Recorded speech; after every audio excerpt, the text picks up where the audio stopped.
A Artemis II não vai apenas levar astronautas de volta ao entorno lunar. Também vai começar a mostrar, de uma forma inquietantemente clara, o que o espaço profundo começa a fazer com o corpo humano quase desde o primeiro momento. Durante décadas, quando as pessoas imaginavam missões à Lua, pensavam sobretudo em foguetes, cápsulas, paisagens lunares e distâncias impossíveis. Pensavam na façanha técnica, na épica, na ideia de deixar a Terra e olhar outro mundo de perto. Mas existe uma parte muito mais incômoda dessa história que quase nunca ocupa o centro da imagem. O corpo humano não foi feito para o espaço, não foi feito para flutuar durante dias sem uma gravidade normal. Não foi feito para dormir, se orientar, se mover, a fazer os fluidos circularem ou manter o equilíbrio em um ambiente em que quase todas as suas referências deixam de se comportar como deveriam. Isso significa que, enquanto a nave avança rumo à Lua, outra missão paralela começa dentro de cada astronauta, uma missão biológica, silenciosa, constante e muito mais estranha do que parece, porque a Artemis II não vai apenas colocar a Orion à prova, vai colocar à prova as pessoas que viajam dentro dela, e essa prova vai começar muito antes de a Lua preencher as janelas.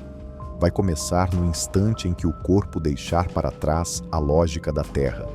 Assim que a tripulação abandonar a gravidade normal e entrar de vez em um ambiente em que cima e baixo deixam de ser sentidos como algo real, o organismo vai começar a reagir. Não de uma forma teatral, não como se o corpo colapsasse de repente, mas de uma forma muito mais inquietante, com pequenas alterações que vão se acumulando, com sinais que no começo parecem administráveis, mas que aos poucos passam a lembrar uma verdade fundamental. O corpo humano funciona bem na Terra porque evoluiu para a Terra.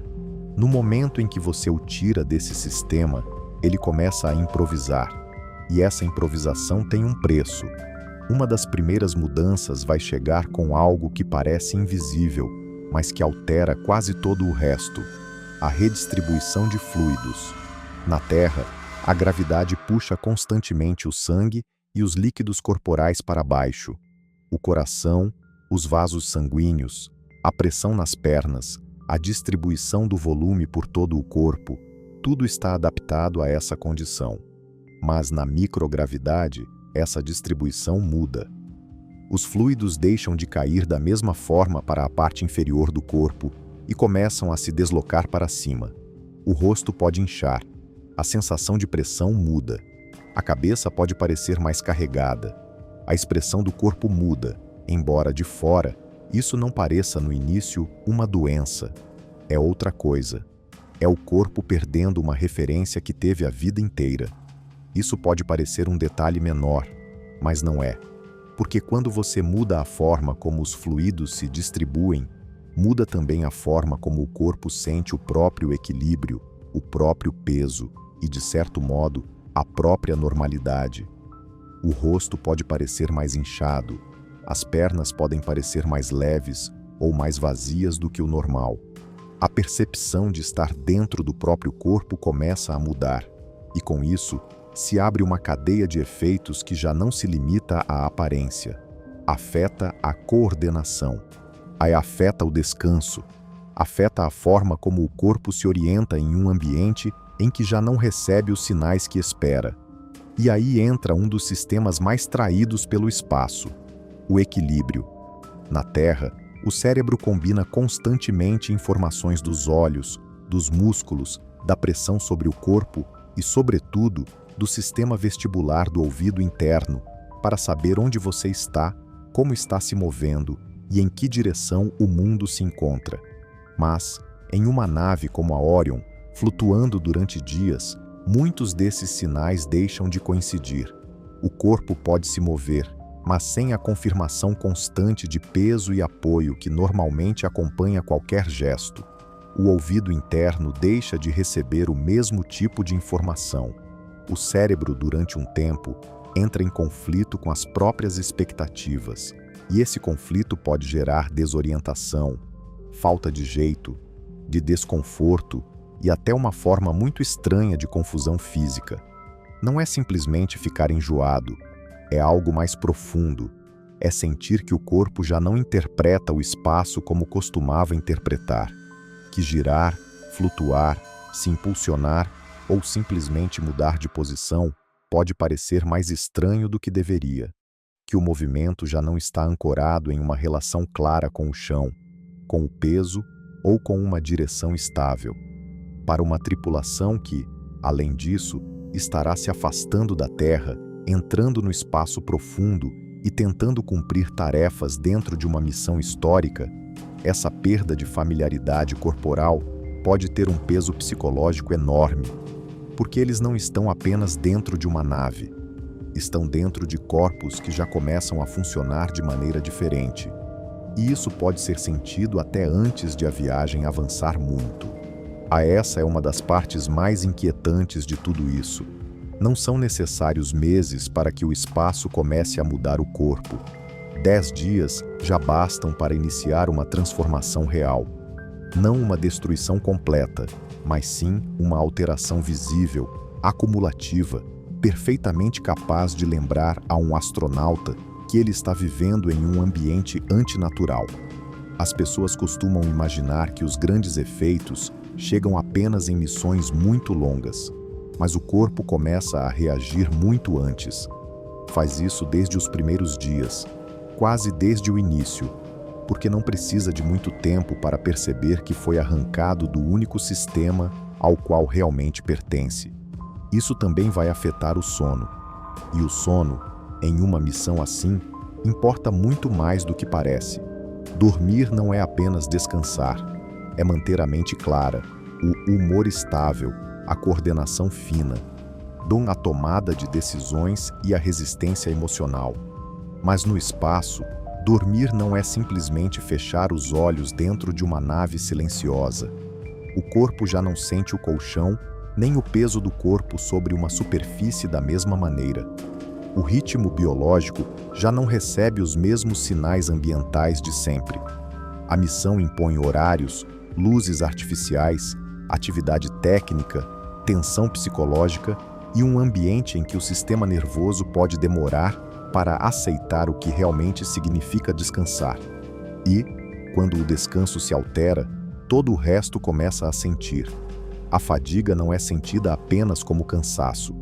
Pode se transformar em uma espécie de névoa interior, uma redução sutil da clareza mental, uma tolerância menor ao mal-estar físico, uma forma mais frágil de lidar com a frustração, o desconforto ou o próprio isolamento. Aí a Artemis II não será uma missão de sobrevivência extrema no sentido mais simples, mas será, sim, uma missão em que corpo e mente estarão submetidos a condições constantes de reajuste. E isso quer dizer que o sono alterado, o acúmulo de cansaço e a perda de referências físicas não serão detalhes soltos. Serão parte da experiência total da tripulação. E a mente vai saber disso, porque não é preciso estar doente para sentir que algo não está funcionando exatamente como deveria. Basta o corpo começar a responder de forma diferente. Basta que se mover seja estranho, que dormir seja incompleto, que a cabeça pareça mais carregada, que a orientação falhe em alguns momentos e que o rosto já não pareça exatamente igual. Basta que a missão avance e que a pessoa perceba que continua funcionando, sim, mas dentro de uma biologia que já está negociando com um ambiente para o qual não foi projetada. Essa é uma das grandes verdades da Artemis II. Ela não vai mostrar apenas como se viaja à Lua.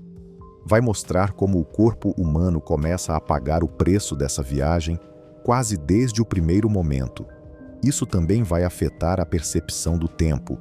Na Terra, o corpo tem milhares de ajudas invisíveis para se orientar. Luz natural, gravidade, ritmos ambientais, posturas familiares, movimentos repetidos. Em uma nave de espaço profundo, muitas dessas âncoras desaparecem. O corpo já não recebe a mesma linguagem do mundo. E, quando o corpo perde referências, a mente também começa a perceber o tempo de forma diferente. Os dias podem parecer mais abstratos, as rotinas mais artificiais. A viagem pode adquirir uma qualidade suspensa, quase irreal, e em que a missão avança com precisão técnica, mas o organismo continua tentando descobrir qual é a sua nova normalidade. Isso vai ficar ainda mais claro à medida que a Terra for ficando para trás, porque não será apenas o corpo que mudará, também mudará o contexto psicológico em que esse corpo terá de continuar funcionando. Não é a mesma coisa passar alguns dias em órbita terrestre, com o planeta ainda perto, com uma forte sensação de ambiente familiar expandido, ou passar 10 dias se afastando em direção à Lua e voltando, sabendo que o espaço profundo começa a envolver a experiência. A distância não é apenas um número, é uma condição mental, e o corpo humano não responde da mesma forma quando ainda se sente ligado à Terra e quando começa a se perceber realmente longe dela. Por isso, a Artemis II será diferente até mesmo de outras missões espaciais curtas, não apenas por causa do destino, mas pela qualidade do afastamento. A tripulação não estará orbitando o planeta como parte da paisagem habitual da atividade humana no espaço. Estará saindo desse ambiente, e quanto mais sair, mais estranha poderá parecer a mistura entre a deterioração corporal leve, mas real, e a consciência crescente da distância. O astronauta não sentirá apenas que seu corpo já não se comporta exatamente igual. Sentirá também que essa alteração está acontecendo enquanto se encontra em uma região onde quase nenhum ser humano voltou a estar desde a Apolo. Isso acrescenta uma camada emocional muito intensa, porque o mal-estar físico não é vivido da mesma forma em qualquer contexto. Não é a mesma coisa sentir desorientação ou fadiga dentro de um ambiente cotidiano e dentro de uma nave a caminho da Lua. Ali, cada sensação se amplifica. Cada mudança do corpo pode parecer mais significativa. Cada sinal de adaptação pode se transformar também em lembrete de quão radical é a missão. A tripulação saberá que essas mudanças não são anomalias triviais. São o começo de uma conversa dura entre o corpo humano e o espaço profundo. E essa conversa não terminará quando a nave se aproximar da Lua. Apenas vai ficar mais evidente. Porque, em uma missão como a Artemis II, o corpo não deixa de se adaptar quando o outro mundo aparece pela janela.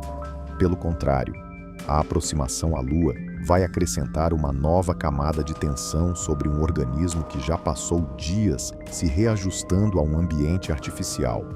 E a tripulação não chegará a esse momento em estado neutro.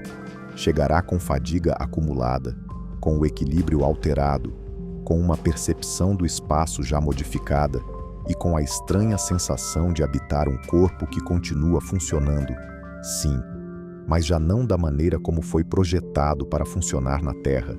E é isso que torna essa missão tão importante, porque, durante anos, a exploração lunar foi contada como uma história de máquinas, trajetórias e grandes marcos, mas a Artemis II vai lembrar algo muito mais íntimo e muito mais incômodo, que cada viagem para além do ambiente normal da Terra é também um experimento sobre o corpo humano, um experimento em tempo real, um processo em que músculos, fluidos, sono, orientação, ritmo interno e estabilidade mental começam a sair dos seus parâmetros habituais.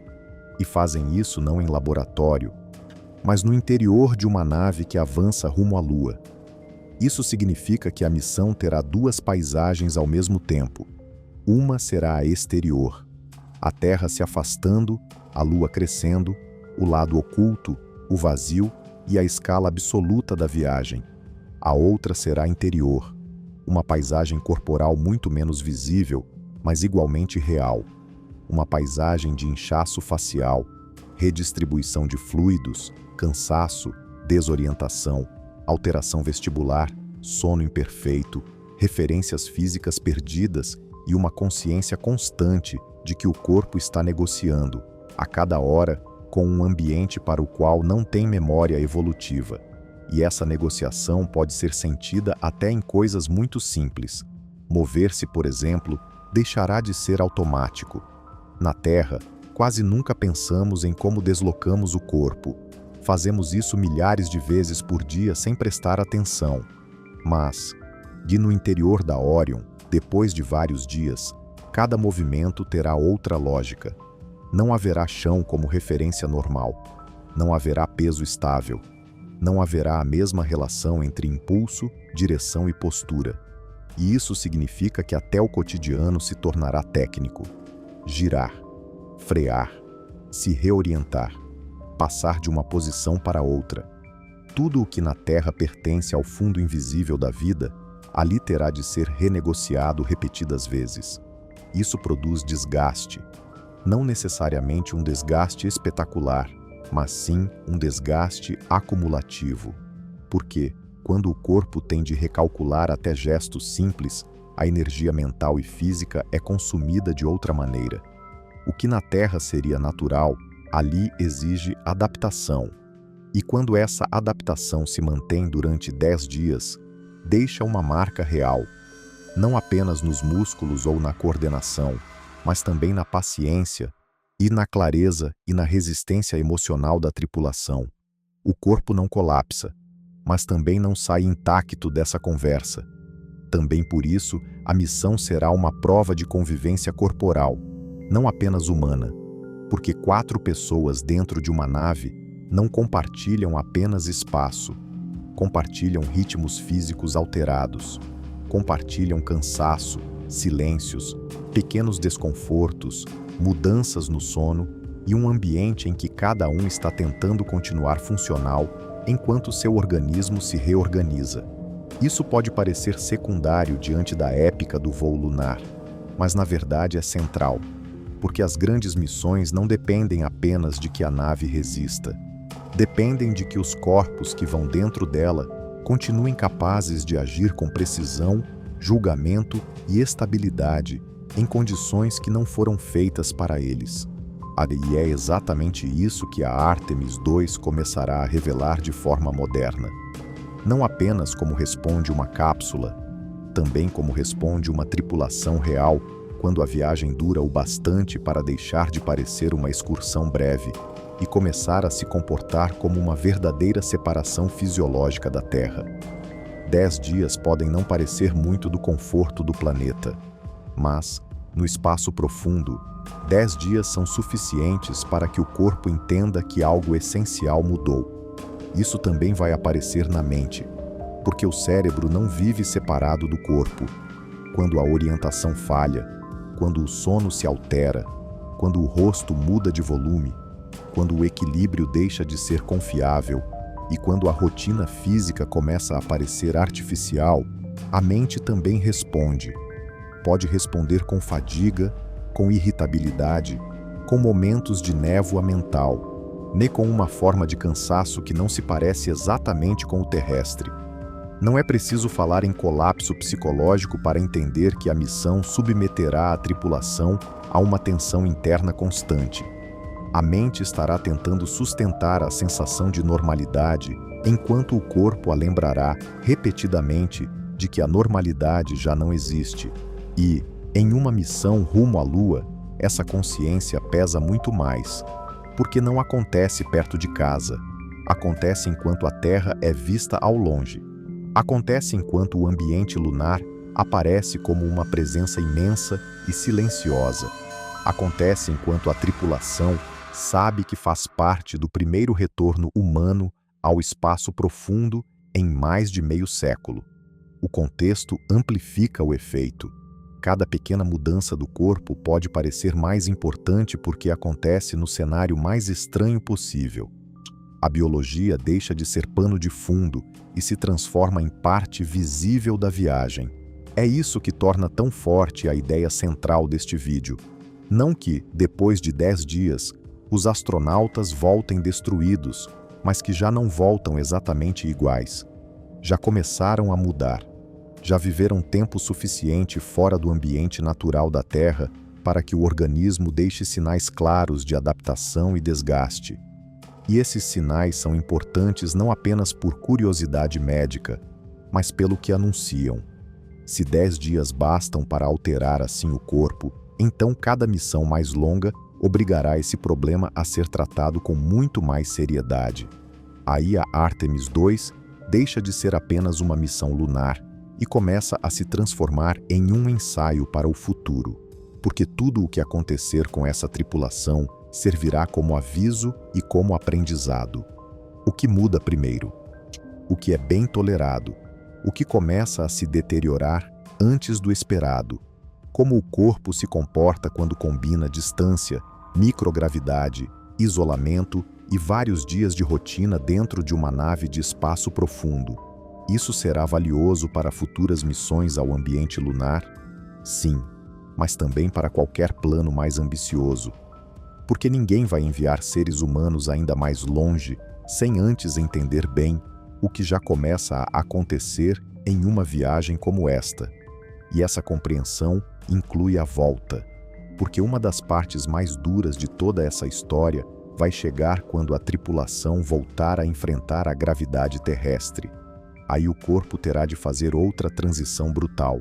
Durante dias, ele viveu flutuando, redistribuiu fluidos, alterou sua orientação, dormiu, comeu e funcionou dentro de um ambiente que já não obedece à lógica física do planeta. E de repente, terá de voltar a entrar em uma condição para a qual foi, sim, projetado, mas que agora voltará a parecer estranha por algum tempo. Isso pode ser ainda mais incômodo do que muita gente imagina, porque voltar à gravidade não é simplesmente recuperar a normalidade como se um interruptor fosse acionado. O corpo precisa reaprender. O equilíbrio pode parecer instável. A coordenação pode exigir reajuste. A sensação de peso pode parecer realmente pesada.